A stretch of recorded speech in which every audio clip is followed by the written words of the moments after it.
Well, well, well. As the great No Life Shack might say, it's the end of season one. No, end of week two in the NFL season. That's what I'm trying to say. Week two is over. It's all over. And we're already starting week number 3 of the 2024 NFL season. Can you believe it? And it starts tonight with the Jets and the Patriots. That's who's playing. The Patriots are coming to see the Jets. Now, before the third week of the season gets started, I thought it would be a good idea to take a look at some of the data remaining from the first 2 weeks, sort of a data download, as Cody Alexander from MatchQuarters calls it. So that's what we're going to do. Let's take a look at some of these last remaining data points through week 2 to see what the Jets and some of these other teams have been up to. So let's share the old screen over here. Okay, and let's take a look. All right, now we're at the MatchQuarters website. This is a Substack, okay? This one has its own .com. So, oops. You can go to MatchQuarters. Doesn't let me do it up here. You can go to MatchQuarters.com, or you could go to Substack and search for MatchQuarters. This is Coach Cody Alexander's project that he's got going on here. And we're going to use his data extensively, so I would just encourage you to please check out MatchQuarters. Not sponsored, but it is an excellent source of information. Check it out. We're using his data. This is all from his site, and so I think it's only fair that you go and check him out. Now, what are we looking at here? It looks like a big old graph. Yeah, it is. And it's the 2024 NFL coverage usage through week 2 graph. Okay. So let's talk about the Jets. Let's make this a little bigger. Let's get rid of this. So you can see here, for example, that the Jets really are a cover one,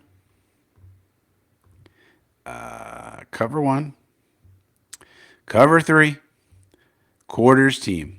That's what we do. Cover one safety in the middle of the field.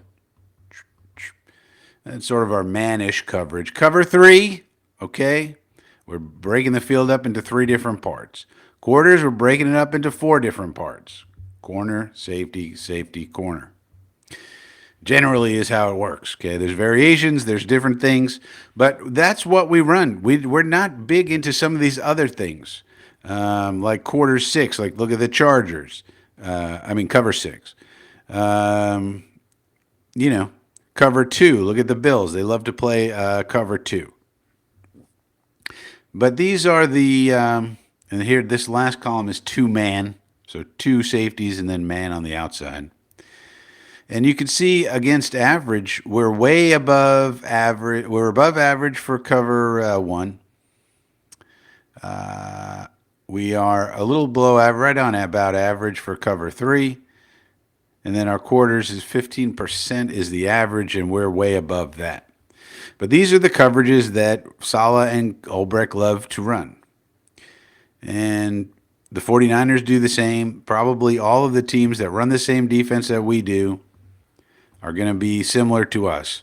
The 49ers, the Bears, you look at it, the Bills, the Bills run a little extra cover 2 for some reason.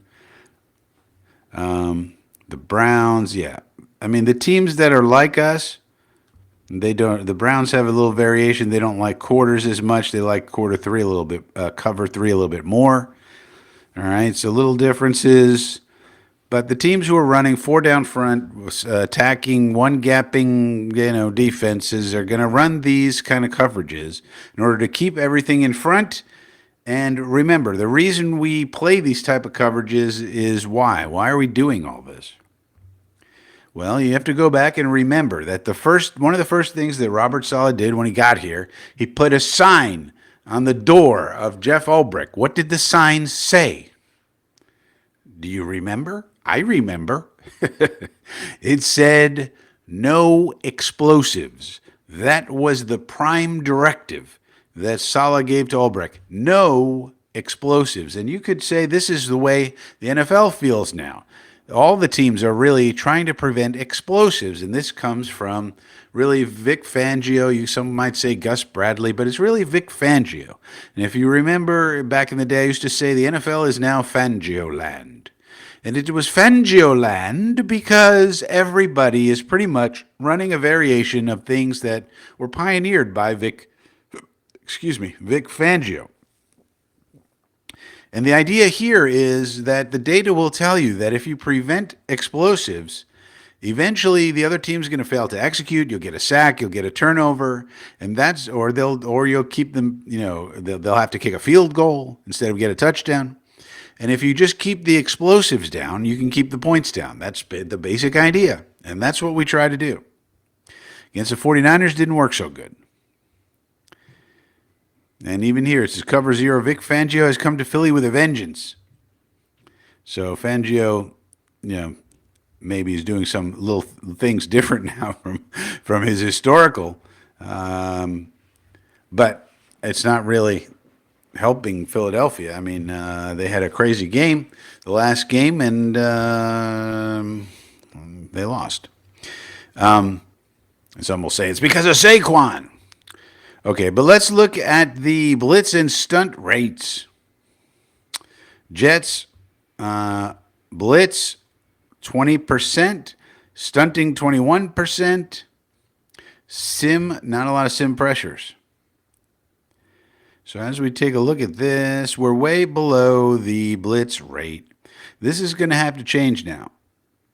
Without Jermaine Johnson and no Reddick, the average blitz rate in the league right now is 30.2, and we're at 20.3. We're well below. And that's what we want to be.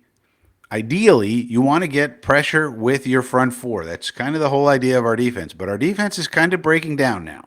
There's no Jermaine Johnson. There's no Hassan Reddick. There's no JFM. There's no Bryce Huff. All these people got rid of. And what are we going to do now? I mean, one thing you could do is blitz more. You can always blitz more. And I think that's what Ulbrich and Saleh are going to have to do. This 20% rate, which is below average, although you see, it's hard to even find. Here's a team. The Bills don't blitz at all. The 49ers. So you see, the Bills and 49ers are really two teams that are very similar to us. Now, the 49ers don't need to blitz. Why not?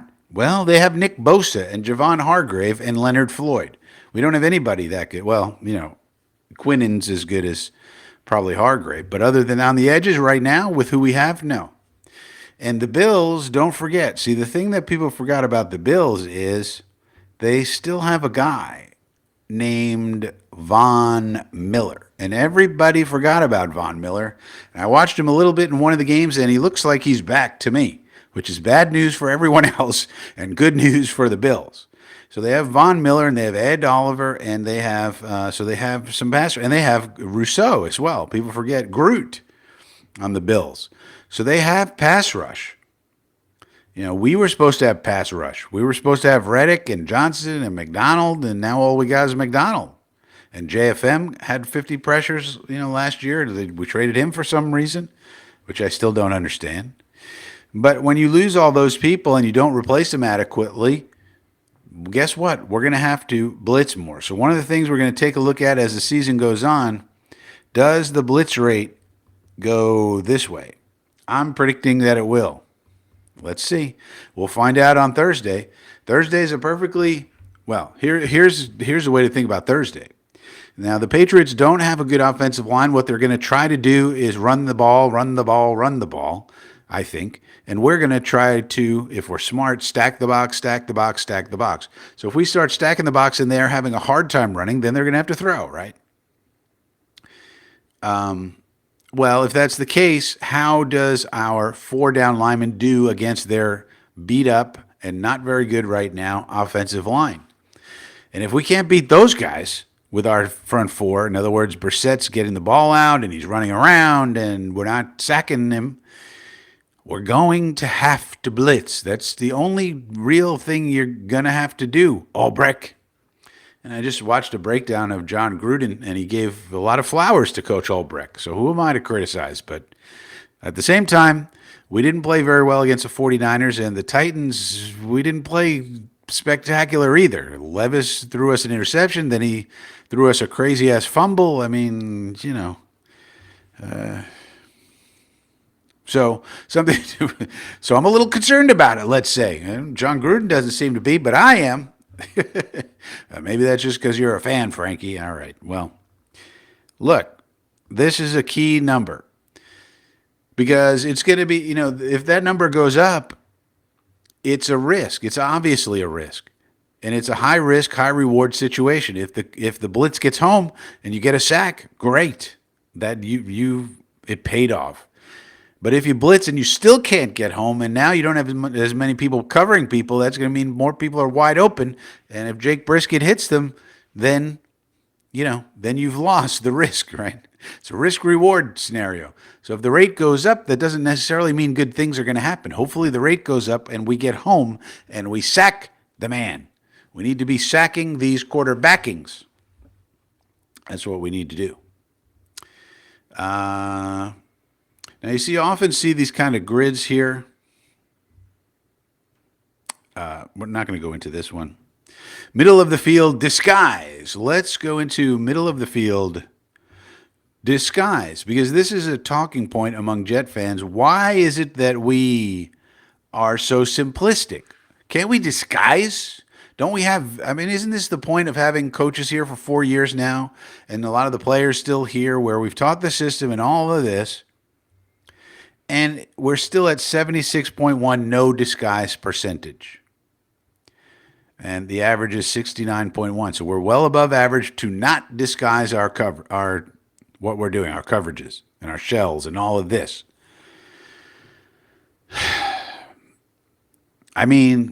We've had these coaches here for 4 years now. This is not the beginning of the program.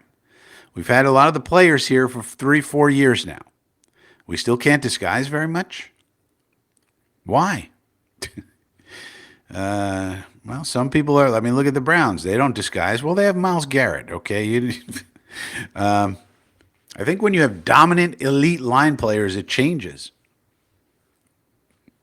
We don't have that right now. Even Quinnen's not playing particularly, to his level. Look at the Cowboys. They don't disguise at all. 88.2, no disguising. Well, they have Micah Parsons and Tank Lawrence.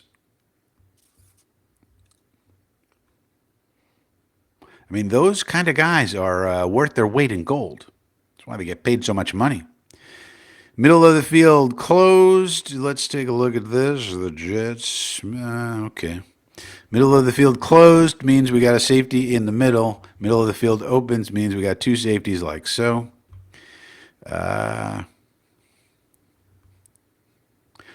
So we're about pretty much right on average with that.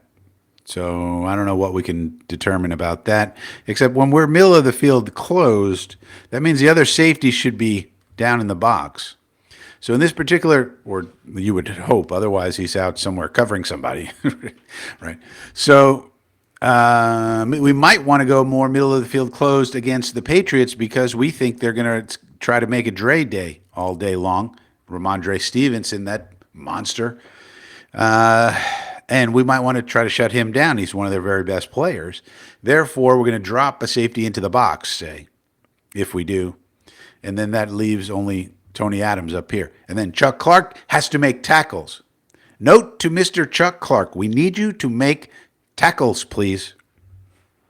No more of this getting to the hole. You're right there. You got him, and then he gets away. That's not what we're paying you for, Chuck. Let's go. Hey, let's hope he just had a bad game the last time and he's going to turn it around, okay? But I do think so. Something else we could do, which is more of a schematic change, something maybe we would do after the bye, is disguise more.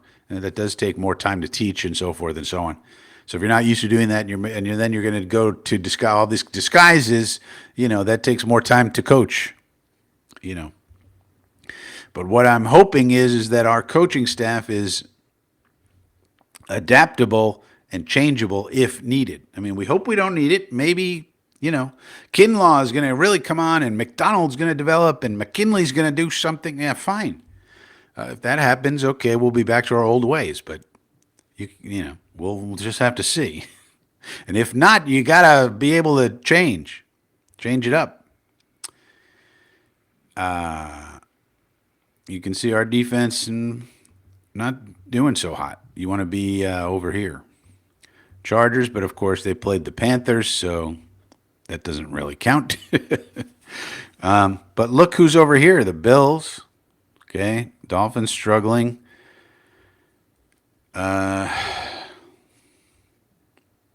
You know, we would want to be over here. Look, even the Patriots are a little better than us. This is get on this little grid. This is getting better. This is getting better. On defense, you want negative numbers. Okay, so they put the negative on the chart over here. So that way you want to be up here. And look, the Chargers are all the way up here. Look at the Steelers. They're always good on defense. Look at the Vikings. You know who the defensive coordinator for the Vikings is? Do you know? It's Coach Flores. Brian Flores, Brooklyn's own. Poly Prep Country Day School, Brian Flores. You know what he does? The exact opposite of what the Jets do. And by the way, they got to update our logo here, but that's a whole other story. But the exact opposite of what the Jets do. When Brian Flores' team comes to the line, you have no idea what the hell they're doing. They could have 10 men on the line. You could have 5 men, 3 men, 2 men, 1 man. He'll put the popcorn concession seller man on the line. That's what he'll do, just to confuse you.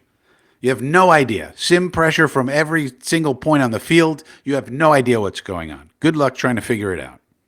Now, to me, that's a better approach in the modern day NFL, where you have the tape is ubiquitous. Everybody has your tape immediately as soon as it's over. As soon as the game's over, everybody everywhere has your tape. They know what you're running. They know what you're doing. Well, in an environment like that, doesn't it make sense? And in an environment where you don't have dominant players like T.J. Watt, Myles Garrett, Micah Parsons, Joey Bosa, Nick Bosa, those types, and there's only a few of them. That may be all of them. I don't know. Maybe put Hutchinson in there. I don't know. If you don't have one of those, especially, then shouldn't you run a defense that has a few more tools in the toolkit rather than just the same old base 4-2-5? And the only thing we really do is change out the overhang defender based on the situation. If we know you're going to pass, we put in Michael Carter. If we know you're going to run, we put in Jamie Sherwood. That's all we're doing, and we're in cover 1, cover 3, cover 4 quarters, and that's it. I mean, how many? That's not a lot for another team to prepare for. Whereas if you played the Vikings with Coach Flores, you got to prepare for every single thing in the whole that you've ever seen on any football field ever. He'll do anything. He'll have players standing on their heads. He doesn't care. If he thinks it's going to work, he'll do it. And I like that approach. Personally, I like that approach. We can get into the benefits and the pluses and minuses of a 4-3 versus a 3-4, but that's not what this video is about. Hey. But anyway, you could look at this and say, well, but the Bills don't change too much. So, any approach can work. Any approach can work. But the question is, if it stops working, what are you going to do then?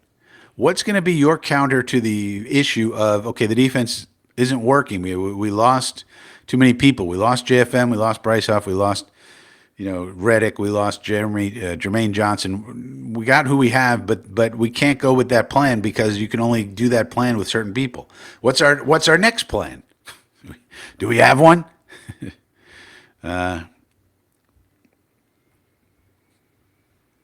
Brian Flores has to be credited with getting the players he needed and then changing the defense to fit those players. This is what I'm talking about.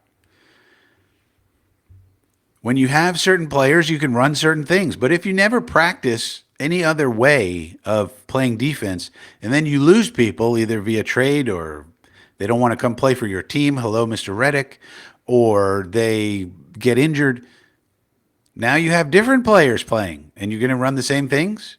Because what are the chances those players are as good as the ones who left? There's a reason those guys were the starters. Dan Quinn and the Commanders don't look too great to start the year, yeah, but maybe they need time to get the right players over there. And there are major concerns in New York, Indianapolis, and Philly.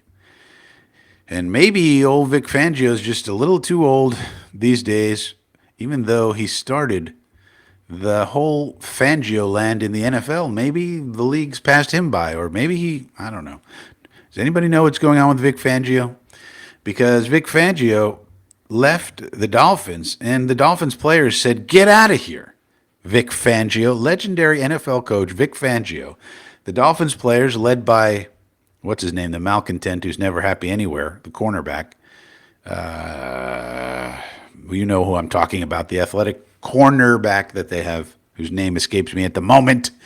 But he's never happy. He's always complaining. And he just got a contract extension. And last year, when he said, "This Fangio guy, he doesn't care about the players. We don't like him. Get out of here, Fangio. Don't let the door hit you," he basically said. Jalen Ramsey. Jalen Ramsey, never happy anywhere. But let's give him a contract extension, say the Miami Dolphins. Sounds good. EPA success rates. Yeah, we're not going to look good here. No siree, Bob. So EPA on defense, you want to be negative. By the way, this is all defense. I should have mentioned that earlier. This isn't organized by this. What is this organized by? Success rate. All right, so they have an EPA per play, which is a type of success rate, but then they have a success rate. So I guess it probably just translates this number. Not exactly sure what the difference is. EPA tells you what the success rate is. But I guess to put it into a percentage, I don't know. Not sure why. But anyway, we're toward the bottom. Obviously, things did not go well against the 49ers, and they did not go great against the Titans either. So we can't be expected to be at the top of the league. So let's look at this is basically pass against the pass. We're not doing so hot. We're not doing hot against anything. So hot against in any capacity here. Personnel usage now. One of the things that with this chart, which I brought up to Cody Alexander actually, is that you look at this, and this is trying to tell you what percentage you're in base, what percentage you're in nickel, and all that kind of thing. Base, nickel, dime. The problem with our stats here is that this says that we're in a 3-4-4 24% of the time. As we all know, that's wrong. The reason it's wrong is because we have Jermaine Johnson as a linebacker in all of these databases, because he technically is a linebacker because he changed his number to 11. Remember when he did that? Well, he couldn't do that unless he was considered a linebacker. So he said, "Okay, I'm a linebacker." But he's not a linebacker. He plays the defensive line. But now in all of the official databases, he is a linebacker. So we can't even really look at this so much because it's got a lot of wrong information. They claim we're about 66.7. My data says otherwise. Then again, I'm looking at it on TV. I could get it wrong also. I think we're a little higher than that, according to my stuff. But a lot of times the TV doesn't even show you what you need to see, so it's annoying. They show you the quarterback's face. Let's do a close-up right into the quarterback's nostrils. And I'm like, can we see the field? Can we see what personnel groupings have been brought onto the field, please? And they're showing you a close-up of the quarterback's nostrils. I don't understand. Anyways, so, it says base 30%. So, we are a base nickel team. They don't call it base for whatever the reason. Now, I agree we have not been in dime that much this year at all. And last year and the previous year, any time we did go to dime, they would get a big gainer on us anyway. You bring in a sixth defensive back and you think, all right, they can't pass on us. Well, whenever we did that, we would give up a 15, 20, 25-yarder. So I think Olbrecht said, well, enough with this dime crap. Whatever the reason, it's not working.